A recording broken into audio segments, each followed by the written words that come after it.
নমস্কাৰ নিউজ নৰ বাতৰিলৈ স্বাগতম জনাই ষ্টুডিঅ'ত মই পল দাস চাওঁ কি আছে আজি আমাৰ সংবাদত যোৰহাটত কৰোনাৰ সমান্তৰালকৈ এনকেফ্লাইটিছৰ প্ৰাদুৰ্ভাৱ জাপানী এনকেফ্লাইটিছত আক্ৰান্ত শিশু নিউজ নৰ ৰিপৰ্ট যোৰহাটত কৰোনাৰ সমান্তৰালকৈ এনকেফ্লাইটিছৰ প্ৰাদুৰ্ভাৱ উল্লেখযোগ্য যে তিনিটিকৈ শিশু আক্ৰান্ত হৈ চিকিৎসাধীন হৈ আছে যোৰহাট চিকিৎসা মহাবিদ্যালয়ত এই তিনিটি শিশুৰ ভিতৰত এটি শিশু টিয়কৰ এটি শিশু মাজুলীৰ আৰু আনটি শিশু নেঘেৰটিঙৰ আক্ৰান্ত তিনিটি শিশুৰ এজন জাপানী এনকেফ্লাইটিছত আৰু আন দুজন শিশু সন্দেহজনক এনকেফ্লাইটিছত আক্ৰান্ত হৈ আছে অন্যহাতে বৰ্তমান 7জন শিশু কৰোনাত আক্ৰান্ত হৈ চিকিৎসাধীন হৈ আছে যোৰহাট চিকিৎসা মহাবিদ্যালয়ত তদুপৰি এটি 7দিনীয়া শিশু কৰোনা যুদ্ধত জয়ী হয়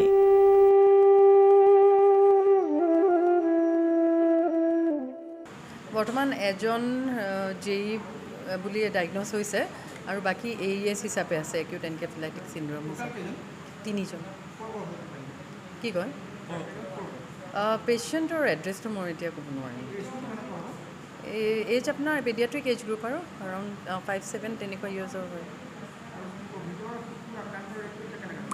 ক'ভিড এতিয়া বৰ্তমান আমাৰ 7জন শিশু আছে ICUত এডমিট হয় কিন্তু মানে ICU বুলি ICUত নাই আমি অলপমান ছেপাৰেটলি এনেকৈ হেৰি কৰিব বিচাৰিছোঁ ঠিকে আছে তেওঁলোক আৰু নেগেটিভো আহিছে 2-এজন আৰু আজি পৰীক্ষা হ'ব আকৌ 2জনমানৰ চ' বাকী এনেই সুস্থ কংকনজ্যোতি শৰ্মাৰ report news now 24/7 Jorhat Jorhat চহৰৰ এটি অগ্ৰণী স্বেচ্ছাসেৱী অনুষ্ঠান এনাজৰী 76 ঐতিহ্যমণ্ডিত যোৰহাট চৰকাৰী বহুমুখী বালক বিদ্যালয়ৰ প্ৰাক্তন ছাত্ৰসকলৰ উদ্যোগত জন্ম লাভ কৰা অনুষ্ঠানটিয়ে নিস্বাৰ্থভাৱে কৰি গৈছে চহৰখনৰ বাবে বিভিন্ন কৰ্ম নিউজ নাওৰ বিশেষ প্ৰতিবেদন সাংস্কৃতিক তথা শৈক্ষিক নগৰী আহোম ৰাজত্বকালৰ শেষ ৰাজধানী যোৰহাট চহৰস্থিত ঐতিহ্যমণ্ডিত যোৰহাট চৰকাৰী বালক বহুমুখী বিদ্যালয়ৰ 1974 চনৰ প্ৰাক্তন ছাত্ৰসকলৰ উদ্যোগত জন্ম লাভ কৰা এটি অগ্ৰণী স্বেচ্ছাসেৱী অনুষ্ঠান এনাজৰী 74 এই এনাজৰী 74 উদ্যোগত বাগচুং খণ্ড প্ৰাথমিক স্বাস্থ্য কেন্দ্ৰত প্ৰদান কৰা হয় চেনিটাইজাৰ মাস্ক আদি এনাজৰী 74 চনৰ আমাৰ যিটো NGO হিচাপে আমি প্ৰতিষ্ঠা কৰিছিলোঁ যোৰহাট চৰকাৰী বহুমুখী বালক বিদ্যালয়ৰ প্ৰাক্তন ছাত্ৰ গোট আৰু আমাৰ তেতিয়া আমি ভাবিছিলোঁ যে আমি সমাজৰ বাবে বা আমাৰ স্কুলখনৰ বাবে বা আমাৰ যোৰহাটৰ বাবে আমি কিছু চিন্তা কৰা আৰু সেইমতে আমি বিভিন্ন বৰ্ষত আমি মেডিকেল কেম্প ব্লাড ডনেশ্যন কেম্পৰ উপৰিও আমি বিভিন্ন অনাথ আশ্ৰম বিভিন্ন বিদ্যালয়ত আমি বিভিন্ন সামগ্ৰী দিছোঁ তাৰ উপৰিও 2020 চনৰ যিটো ক'ভিড প্ৰথমবাৰৰ বাবে যোৰহাটত আহিছিল সেই সময়ত এপ্ৰিল আৰু মে মাহত আমি প্ৰায় যোৰহাট আৰু যোৰহাটৰ দাঁতি কাষৰীয়া অঞ্চলৰ প্ৰায় 150 পৰিয়ালক বিভিন্ন খাদ্য সামগ্ৰী আমি যোগান ধৰিছিলোঁ তাৰ উপৰিও অসম চৰকাৰৰ যিটো ক'ভিড ফাণ্ডৰ বাবে এটা ফাণ্ড গঠন কৰা হৈছিল আমি যোৰহাট জিলাৰ মাননীয় উপায়ুক্তৰ যোগেদি আমি নগদ 25,000 টকা সেই ফাণ্ডলৈ আমি প্ৰেৰণ কৰিছিলোঁ তাৰ উপৰিও আমি এইবছৰো আমি বিভিন্ন সময়ত বিভিন্ন ক্ষেত্ৰত বিশেষকৈ ক'ভিড যোদ্ধাসকলৰ প্ৰতি আমাৰ কৰণীয় কৰ্তব্য হিচাপে আমি বিভিন্ন সামগ্ৰী আমি প্ৰদান কৰিছোঁ আজি আমি বাগচুং ব্লকতো তেনে এটা সুবিধা পালোঁ আৰু সেই মৰ্মে আমি আমাৰ সংগঠনৰ ফালৰ পৰা চেনিটাইজাৰ মাস্ক সহ আৰু কিছু ঔষধ পাতি আমি ইয়াত দিবলৈ সক্ষম হ'লোঁ আৰু আমাৰ এই দান বৰঙণি লোৱাৰ বাবে আমি বাগচুং PHCৰ সমূহ চিকিৎসক আৰু চিকিৎসক কৰ্মীসকলক ধন্যবাদ জ্ঞাপন কৰিছোঁ উল্লেখযোগ্য যে ক'ভিড যোদ্ধাসকলক এই সংকটৰ সময়ত অকণমান উৎসাহ যোগোৱাৰ মানসেৰে এনে এক মহান কৰ্ম কৰি গৈছে মানৱ সেৱাৰ উদ্দেশ্যে স্বেচ্ছাসেৱী অনুষ্ঠানটোৱে উক্ত সন্দৰ্ভত বিশিষ্ট চিকিৎসক অৰুণ শইকীয়াই এনেদৰে আগবঢ়ায় তেখেতৰ বহুমূলীয়া বক্তব্য একচুৱেলি আমি আজি খুব সুখী অনুভৱ কৰিছোঁ কাৰণ এই ক'ভিড চিটুৱেশ্যনটোত আমাক কিছুমান অস্ত্ৰ লাগে যুদ্ধ কৰিবৰ কাৰণে আৰু এনাজৰী 76 যিটো অনুষ্ঠান আমাৰ যোৰহাটস্থ সেই অনুষ্ঠানৰ প্ৰতি আজি আমি পূৰা কৃতজ্ঞ কাৰণ তেখেতসকলে আমাক যিখিনি যুদ্ধা অস্ত্ৰ যেনে মাস্ক চেনিটাইজাৰ এইখিনি আমাক প্ৰদান কৰিলে তেখেতলোকৰ ফালৰ পৰা কাৰণ সেই অস্ত্ৰখিনি লৈ পেলাই আমাৰ যিখিনি যোদ্ধা আমাৰ কৰ্মীসকলে ফিল্ডত যাব পাৰিব আৰু আমি তেখেতলোকক অন্তৰৰ পৰা ধন্যবাদ জ্ঞাপন কৰিছোঁ আগলৈও তেখেতলোকৰ পৰা আমি সহায় সহযোগ পাম বা যোৰহাটৰ বিভিন্ন অনুষ্ঠান প্ৰতিষ্ঠানত তেখেতলোকে বহুত দিন ধৰি পেলাই বহুত সহায় সহযোগ আগবঢ়াই আছে আৰু তেওঁলোকৰ উত্তৰ আমি কামনা কৰিছোঁ সকলোৱে যাতে সুখে শান্তিয়ে থাকিব পাৰে আৰু আমাকো যাতে এনেকুৱা ধৰণৰ কাম কৰিবলৈ অনুপ্ৰাণিত কৰে। আমাক অনুপ্ৰেৰণা যোগোৱাৰ কাৰণে এনাজৰী 76 অনুষ্ঠানটোক আমি পুনশ্চ ধন্যবাদ জ্ঞাপন কৰিছোঁ। উল্লেখযোগ্য যে এনাজৰী ৭৪ উদ্যোগত সমাজৰ হকে বিদ্যালয়খনৰ হকে অথবা যোৰহাট চহৰখনৰ হকে বিভিন্ন কৰ্ম কৰি গৈছে এই অনুষ্ঠানটিয়ে। মূলতে স্বাস্থ্য শিবিৰ, ৰক্তদান শিবিৰ আৰু অনাথ আশ্ৰম আদিত সহায়ৰ হাত আগবঢ়াই মানৱতাৰ উৎকৃষ্ট নিদৰ্শন দাঙি ধৰিছে। ৰূপম বৰাৰ সহযোগত উৎপল দাসৰ report, news now 24x7 Jorhat. কৰোনাই কুঙা কৰা আত্মজনৰ কাষত সামাজিক অনুষ্ঠান প্ৰয়াস আগবঢ়াইছে কণমান সহায়ৰ হাত। সম্প্ৰতি 2 বছৰে COVID-19 কালৰূপে সমগ্ৰ বিশ্বত এক আন্ধাৰ নমাই আনে। এই মহামাৰীৰ কবলত মানৱ জীৱন, জীৱিকা সকলো স্তব্ধ হৈ পৰে।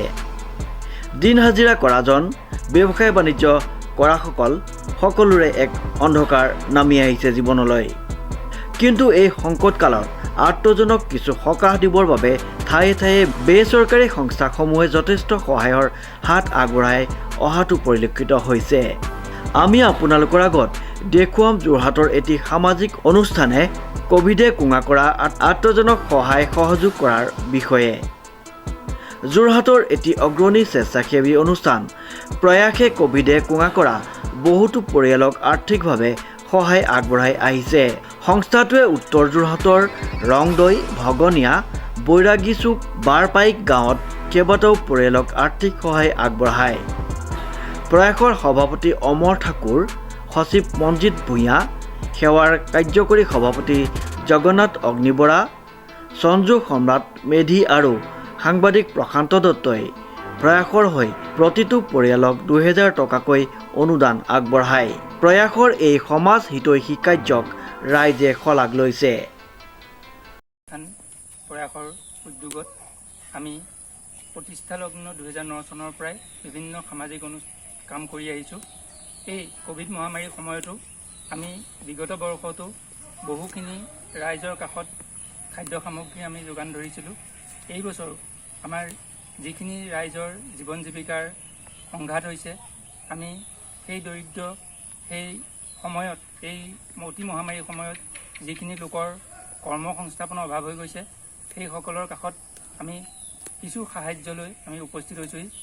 আমি এই বছৰ আমি বিভিন্ন ঠাইত এনেদৰে ৰাইজক কিছু আৰ্থিক সাহায্য প্ৰদান কৰিছোঁ। আজিও আমি এই ৰংদৈ, পটীয়াগাঁও, চাৰিগাঁও, নিমাতী অঞ্চলৰ বিভিন্নজনৰ কাষত আমি প্ৰয়াসৰ পৰিয়ালৰ পিনৰ পৰা থিয় হৈছোঁহি আৰু কিছু আৰ্থিক অনুদান আগবঢ়াইছোঁ। এই যি কাৰ্যসূচী, এই কাৰ্যসূচী আমি আগন্তুক সময়তো চলি থাকিব আৰু এই ক্ষেত্ৰত আমাৰ যি শুভাকাংক্ষী সদস্যসকল আছে, সকলোৰে ওচৰত আমি ধন্যবাদ জনাইছোঁ। বিশেষত আজি এই কাৰ্যসূচীৰ কাৰণে আমাৰ শুভাকাংক্ষী অমিতাভ বৰুৱা দাদাৰ ওচৰত আমি কৃতজ্ঞ। তেখেতৰ সহযোগিতাৰ বাবে আজি এই আমি কাৰ্যসূচী সফলভাৱে সম্পন্ন কৰিব পাৰিছোঁ। উত্তৰ পূব যোৰহাটৰ পৰা প্ৰশান্ত কুমাৰ দত্তৰ ৰিপৰ্ট, নিউজ নাও 24/7। ভাৰতীয় জীৱন বীমা নিগম আৰু মণ্ডল কাৰ্যালয়ৰ উদ্যোগত ৰাইজৰ মাজত মাস্ক আৰু চেনিটাইজাৰ বিতৰণ। নিউজ নাওৰ এক ৰিপৰ্ট। কোভিড মহামাৰীৰ সময়ত বহুতৰ জীৱন জীৱিকাৰ সংকট হৈছে, কিন্তু এই সংকটৰ সময়ত ইজনে সিজনৰ কাষত থিয় দি সহায়ৰ হাত আগবঢ়াইছে।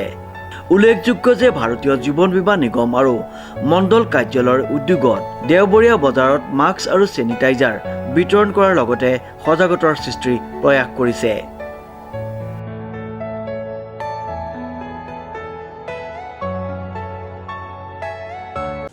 নমস্কাৰ, মই ভাৰতীয় জীৱন বীমা নিগমৰ 1 নং শাখাৰ পৰা আহিছোঁ। বৰ্তমান কৰোণাৰ দিনত যি পেণ্ডামিক চিটুৱেশ্যন ক্ৰিয়েট হৈছে, সেই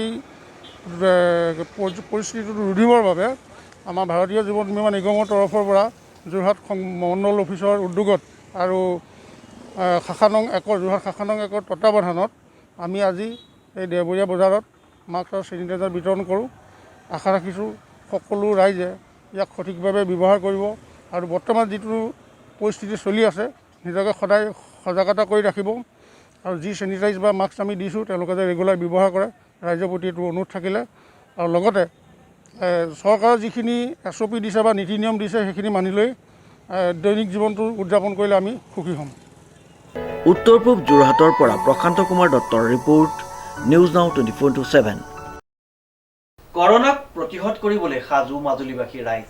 চাওঁ হওক আমাৰ মাজুলীৰ সাংবাদিক দেৱজিৎ বৰাৰ এক ৰিপৰ্ট।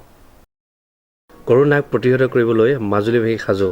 সমগ্ৰ দেশৰ লগতে অসম চৰকাৰেও ৰাজ্যখনৰ 18 বছৰ ঊৰ্ধ্বৰ প্ৰতিগৰাকী ব্যক্তিৰ বাবে কৰোনা প্ৰতিষেধকৰ টীকাকৰণৰ কাৰ্যসূচী ৰূপায়ণ কৰিছে।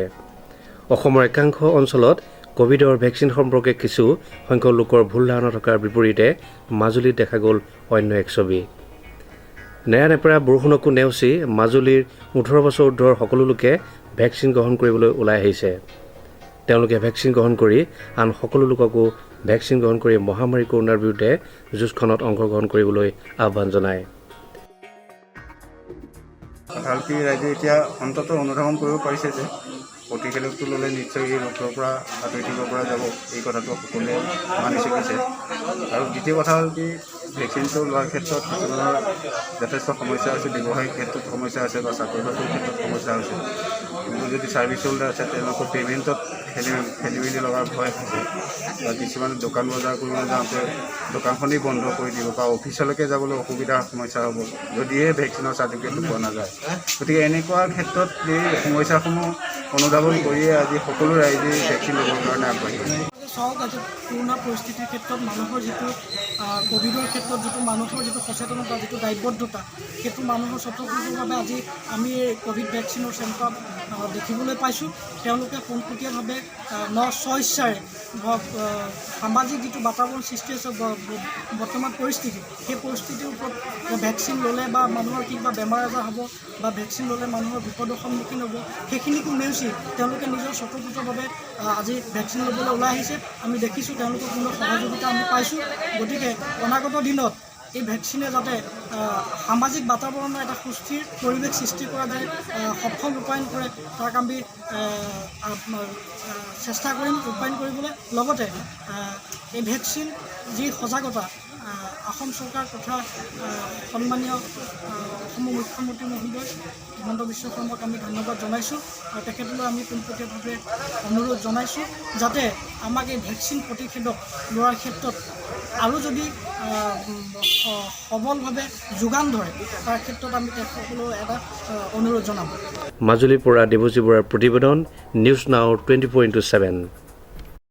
ক'ভিড মহামাৰীত যা যোৱাৰ হুংকাৰ দিছে চিন্তামণি গড়বাসী ৰাইজে। প্ৰায় ৩০ শতাধিক পৰিয়ালৰ মাজত দেখা দিছে খাদ্যৰ তীব্ৰ সংকট। নিউজ নাওৰ ৰিপৰ্ট। সমগ্ৰ যোৰহাট জিলাৰ ভিতৰত সৰ্বাধিক কৰোনা পজিটিভ ৰোগী থকা শিৱসাগৰ আৰু যোৰহাটৰ সীমামূৰীয়া অঞ্চল চিন্তামণিগড় লাহোৱালৰ প্ৰায় ৩০ শতাধিক পৰিয়ালে ভুগিছে তীব্ৰ খাদ্য সংকটত। সৰ্বাধিক ক'ভিড ৰোগী থকা এই অঞ্চলটোৰ 70% পৰিয়ালেই আৰু ক্ষুদ্ৰ ব্যৱসায়ীৰ লগতে খেতি বাতিৰ ওপৰতে নিৰ্ভৰশীল। যোৱা এটা সপ্তাহে কণ্টেইনমেণ্ট জোনত থকা পৰিয়ালসমূহে মুখ্যমন্ত্ৰী হিমন্ত বিশ্ব শৰ্মাক তীব্ৰ সমালোচনা কৰাৰ লগতে অনাগত 24 ঘণ্টাৰ ভিতৰত যদি কণ্টেইনমেণ্ট জোনৰ ভিতৰত থকা পৰিয়ালসমূহক খাদ্যৰ যোগান নধৰে তেন্তে সকলো চৰকাৰী বিধি ভাঙি কৰোনা মহামাৰীত যা যোৱাৰ ভাবুকি প্ৰদান কৰে। উল্লেখযোগ্য যে কেৱল স্থানীয় প্ৰশাসন আৰু চিকিৎসা বিভাগৰ সহযোগিতাক উচ্চ প্ৰশংসা কৰি মুখ্যমন্ত্ৰী হিমন্ত বিশ্ব শৰ্মাক তীব্ৰ বাক্যবাণেৰে থকা সৰকা কৰে। কৰোনা মহামাৰীয়ে সমগ্ৰ বিশ্বতে ত্ৰাস সৃষ্টি কৰাৰ সময়তো এই যোৰহাট জিলাৰ এই ভিতৰুৱা অঞ্চল বিশেষকৈ চিন্তামণিগড়ৰ খাটোৱাল, বৰচুমনি আৰু চেলেঙিদ্বীপত ক'ভিড পজিটিভৰ সংখ্যা আটাইতকৈ বেছি। লক্ষণীয় বিষয়টো হৈছে যে যোৱা 6টা দিন ধৰি এই অঞ্চলটো কণ্টেইনমেণ্ট জোন কৰি ৰখা হৈছে। ইয়াত যিসকল স্থানীয় যিসকলে ইয়াৰ দায়িত্বত আছে, বিশেষকৈ স্বাস্থ্যকৰ্মী হওক বা ৰাজচক্ৰ বিষয়াৰ কাৰ্যালয়ৰ বিষয়ববীয়াসকলেই হওক বা আৰক্ষী প্ৰশাসন হওক, তেওঁলোকে প্ৰতিটো মুহূৰ্ততে ৰাইজৰ কাষত আছে, সমস্যা সমাধান কৰি আছে। কিন্তু দুখৰ বিষয়টো হৈছে যে যিসকল বৰমূৰীয়া, সেই বৰমূৰীয়াসকলক ইয়াত দেখিবলৈ পোৱা যোৱা নাই। আৰু এই 6টা দিনে এই 70% মানুহে হাজিৰা কৰা বা ক্ষুদ্ৰ ব্যৱসায়ৰ লগত জড়িত, যিহেতু সকলো বন্ধ হৈ গৈছে, হাজিৰা কৰিবলৈ ক'তো যাব পৰা নাই। গতিকে ৰাতিৰ অন্নমুঠিৰ কাৰণে হাহাকাৰৰ সৃষ্টি হৈছে। গতিকে আমি সমগ্ৰ গাঁওবাসী হৈ আমি মুখ্যমন্ত্ৰীগৰাকীয়ে যিটো ভাষণ জাৰি কৰি আছে যে ক'ভিড মহামাৰীৰ সময়ত আমি ৰাইজক কোনো ধৰণে বিপদে পৰিচালিত কৰিবলৈ নিদিওঁ বা বিপদত পৰিবলৈ নিদিওঁ, সেই কথাষাৰ যে ব্যৰ্থ হৈছে, সেই কথাষাৰ আমি তেওঁক ইয়াৰ পৰা দাবী জনাইছোঁ যে শীঘ্ৰে যদি আমাৰ এই অঞ্চলৰ ৰাইজসকলক যদি আজি 24 ঘণ্টাৰ ভিতৰত যদি খাদ্য সামগ্ৰী যোগান ধৰিব নোৱাৰে, তেন্তে ব্যৰ্থ প্ৰশাসনৰ বিষয়ববীয়াই এই কণ্টেইনমেণ্ট জোন ইয়াৰ পৰা খুলি দিব লাগিব। উল্লেখযোগ্য যে ৰাজ্য চৰকাৰে 7 জিলাৰ লগতে যোৰহাট জিলাকো সম্পূৰ্ণ কণ্টেইনমেণ্ট জিলা হিচাপে ঘোষণা কৰাৰ সময়ত পজিটিভৰ হাৰ অধিক বৃদ্ধি পোৱা চিন্তামণিগড়ৰ এই পৰিয়ালসমূহক খাদ্যৰ যোগান ধৰি মহামাৰীৰ সৈতে যুঁজ দিয়াত সহযোগ দিবলৈ আহ্বান জনাইছে আছু কৰ্মীসকলে। যোৰহাট জিলাত তেওঁ ৰাজচক্ৰ অন্তৰ্গত কেইবাটাও অঞ্চল বৰ্তমান ৰেড জোন হিচাপে ঘোষিত হৈ আছে। আজি শিমলুগুৰি মৌজা আঞ্চলিক ছাত্ৰ সন্থাৰ অন্তৰ্গত চিন্তামণিগড়, নাওবৈচা, খাটোৱাল, জেলেঙিটো, বৰচুমনি, ভগামুখ, বৰুৱাচুক আৰু তামুলী গাঁৱত কেইবাটাও অঞ্চল আজি প্ৰায় 29 জুনৰ পৰা কণ্টেইনমেণ্ট জোন হিচাপে ঘোষণা কৰিলে চৰকাৰে। আৰু এই মুহূৰ্তলৈকে এটা পৰিতাপৰ বিষয় হৈছে যে এই মুহূৰ্তলৈকে এই অঞ্চলসমূহে চৰকাৰীভাৱে কোনো ধৰণৰ তেওঁলোকে যিটো সাহায্য পাব লাগে খাদ্য সামগ্ৰী এতিয়ালৈকে পোৱা নাই। আৰু ইয়াৰ ফলত অঞ্চলবিলাকত যথেষ্ট খাদ্য সামগ্ৰীৰ অভাৱ হৈছে আৰু যিসকল পৰিয়ালত খাদ্য সামগ্ৰীৰ অভাৱ হৈছে তেওঁলোকে বিভিন্ন সমস্যাৰ সন্মুখীন হৈছে, কাৰণ তেওঁলোকে ৰেড জোনৰ পৰা ওলাই আহি ক'তো যাব পৰা নাই।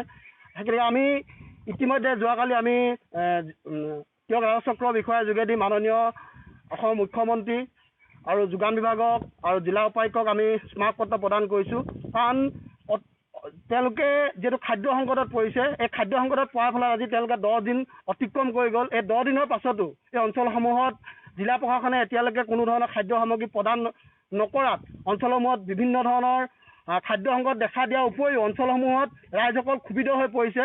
গতিকে আমি চৰকাৰৰ প্ৰতি বিনম্ৰ অনুৰোধ জনাইছোঁ, তেওঁলোকক অতি কম সময়ৰ ভিতৰত এই অঞ্চলসমূহত জনসাধাৰণক খাদ্য সামগ্ৰী যোগান ধৰিবৰ কাৰণে আমি ছাত্ৰ সন্থাৰ পৰা দাবী জনাইছোঁ। টিয়কৰ পৰা মাধুৰ্য বৰাৰ ৰিপৰ্ট, নিউজ নাও 24/7। আগবাঢ়িছোঁ আজিৰ শেষৰটোৰ বাতৰিলৈ। যোৰহাটৰ এজন যুৱ শিল্পীজন হৈছে হিমাংশু দাস। অসম্ভৱকো সম্ভৱ কৰি চিত্ৰ অংকন কৰি গৈছে হিমাংশুৱে। নিউজ নাওৰ এক বিশেষ প্ৰতিবেদন। ৰং তুলিকাৰে বহুতেই ছবি অংকন কৰে। আজি আমি এনে এজন ব্যক্তিৰ কাষত আছোঁ, যিজন ব্যক্তিয়ে ক্ষুদ্ৰ ক্ষুদ্ৰ সামগ্ৰী হাতত লৈ আৰু মকৰা জালেৰে ছবি অংকন কৰি সফলতা অৰ্জন কৰিছে। এই উচ্চ শিক্ষিত যুৱকজনৰ নাম হিমাংশু দাস। ঘৰ যোৰহাট ৰজা মৈদামৰ গছপুৰীয়াত। বৰ্তমান হিমাংশুৰ হাতৰ পৰশত মকৰা জালত প্ৰাণ পাই উঠিছে আমাৰ সকলোৰে আদৰৰ জুবিন গাৰ্গ, অৰণ্য মানৱ খ্যাত যাদৱ পায়েং আৰু ডাক্তৰ ভূপেন হাজৰিকা। তাৰ উপৰিও হিমাংশুৱে চাউল, পেৰাচিটামল টেবলেট, চেণ্ডেল, কোলা, ডলা আদি বহুতো সামগ্ৰীত ছবি অংকন কৰিছে। 4ৰ্থ শ্ৰেণীৰ পৰাই মাক দেউতাকে কাঠ পেঞ্চিলৰ লগতে হিমাংশুৰ হাতত ৰং তুলিকা তুলি দিছিল। তেখেতসকলৰ অনুপ্ৰেৰণা আৰু নিজৰ মনোবল অধিক সক্ৰিয় হোৱাত আজি ইমান দূৰ আগুৱাই আহিবলৈ সক্ষম হ'ল বুলি হিমাংশুৱে সাংবাদিকৰ আগত মনৰ কথা প্ৰকাশ কৰে। তেওঁ আশাবাদী অনাগত দিনত ব্যতিক্ৰমী প্ৰচেষ্টা হাতত লৈ আৰু বিভিন্ন ধৰণৰ আলোকচিত্ৰ অংকন কৰি যাব বুলি কয় আৰু মকৰাৰ জালত ছবি আঁকি বহুতৰ পৰা কৃতকাৰ্য লাভ কৰিছে বুলি জানিবলৈ দিয়ে। প্ৰথমে মই 4ৰ্থ শ্ৰেণীৰ পৰা মই আৰ্টৰ লগতে জড়িত আৰু বৰ্তমানে ইয়াৰ লগতে জড়িত বুলি ক'ব বিচাৰোঁ। আৰু নতুন নতুন কামসমূহ মই নিজৰ প্ৰচেষ্টাতহে লৈছোঁ বুলি ক'ব বিচাৰোঁ। মই প্ৰথমে মই শিলগুটিত অংকন কৰিছোঁ, মই পেৰাচিটামল টেবলেটত চুলিৰে অংকন কৰিছোঁ, চাউলত অংকন কৰিছোঁ আৰু কেঁথা চিলোৱা মানে যিটো আপোনাৰ কাপোৰ চিলোৱা বেজী বুলি কয়, কাপোৰ চিলোৱা বেজীয়ে কাপোৰত গণেশ গগৈক অংকন কৰিছোঁ। মই ডলাত অংকন কৰিছোঁ, গামোচাত আৰু মকৰা জালত মই যাদৱ পায়েং আৰু আমাৰ মৰমৰ জুবিন দা আৰু ভূপেন দা মামা আৰু বিষ্ণুপ্ৰসাদ ৰাভাক অংকন কৰিছোঁ।